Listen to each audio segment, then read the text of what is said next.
Hello, ça va bien? Ouais. Vous roulez fort, hein, j'ai eu du mal à vous rattraper. Bon, l'autre jour, on a nagé ensemble, on va faire quelques kilomètres. Et après, on verra si je peux vous apporter des conseils pour essayer de gagner quelques secondes, voire quelques minutes très précieuses.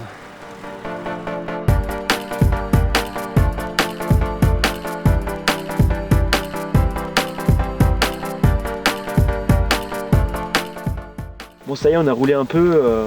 Moi, j'ai pas grand chose à vous dire sur la technique de pédalage, sur la position sur le vélo. On voit que vous avez quelques kilomètres.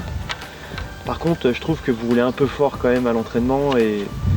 L'entraînement pour l'Ironman, ça demande quand même beaucoup d'assiduité, de volume. Et moi, pour rester avec vous, j'ai été au-dessus de ce que je fais d'habitude sur une sortie longue à l'entraînement en termes de vitesse et de puissance. Donc en termes de pourcentage à l'entraînement, ce que je fais, moi, c'est 15-20% d'intensité, donc vraiment de la grosse intensité, et tout le reste 80-85% d'entraînement lent, voire très lent. Et pour moi, entraînement très lent, c'est en dessous de 120 pulses. Et le fait de t'entraîner tout le temps lentement, t'as pas l'impression d'avoir peur de pas avoir le niveau le jour des courses ou de pas avoir de base Non, je me teste pas à l'entraînement et j'ai confiance dans la méthode. Ouais. Sinon, ouais, je le ferai pas, quoi. Et pour revenir à l'aéro, j'ai une grosse question, c'est dans les descentes, où il faut plat descendant, tu restes sur les prolongateurs, tu joues la sécurité, tu te mets sur les freins. Ça dépend des parcours, mais l'idéal c'est d'être le plus aéro possible et quand ça descend vraiment d'arrêter de pédaler et justement pour pouvoir récupérer tout en gardant de la vitesse. C'est long en Ironman et il n'y a pas beaucoup de temps mort, donc si on peut arriver à récupérer tout en étant rapide, bah autant essayer de le faire.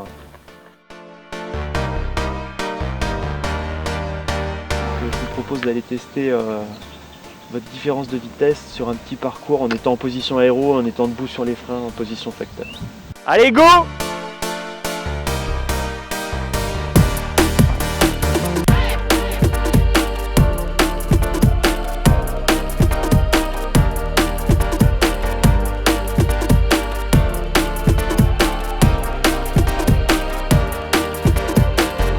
Bon, on a roulé, j'espère que ça vous a plu. Super cool.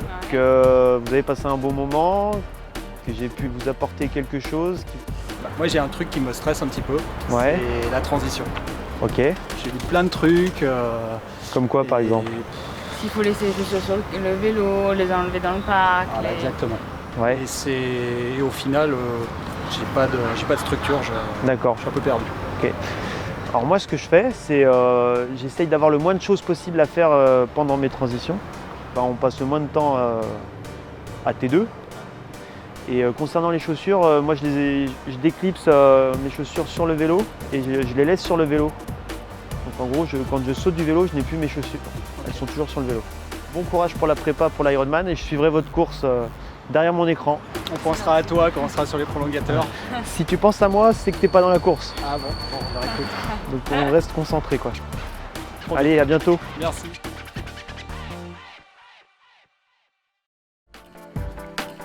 Salut Boris, salut Bénédicte. Aujourd'hui on va parler de la partie marathon sur un Ironman. C'est la partie la plus longue, à mon avis la plus compliquée.